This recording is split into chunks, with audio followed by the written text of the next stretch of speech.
છોટાઉદેપુરના રૂનવાડા પ્રાથમિક શાળા ખાતે વન્ય પ્રાણી સપ્તાહ ઉજવણીના ભાગરૂપે ધોરણ 5ના વિદ્યાર્થીઓને વન્ય પ્રાણી બાબતે પ્રશ્નોત્તરી કરી ઉજવણી કરવામાં આવી, જેમાં પ્રથમ, દ્વિતીય અને તૃતીય ઇનામ મેળવનાર વિદ્યાર્થીઓને ઇનામ વિતરણ કરવામાં આવ્યા.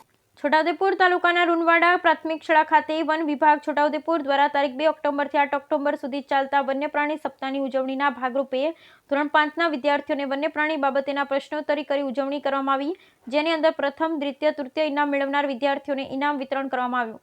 તેમજ શાળાના બાળકોને વન્ય પ્રાણી બાબતે જાગૃતતા આવે તેમજ વન્ય પ્રાણીની જાળવણી તેમજ તેમનું મહત્વ શું છે જે બાબતે ઉજાગર થાય તે હેતુથી છોટાઉદેપુર રેન્જ તરફથી વન્ય પ્રાણી સપ્તાહ નિમિત્તે આ આયોજન કરવામાં આવ્યું. છોટાઉદેપુર રેન્જ વન વિભાગના forester Yogesh ji Baria, beat guard Ankit H Baria, Kajal ji Vahani ઉપસ્થિત રહ્યા. Bureau report Rehan Patel, Chhota Udepur.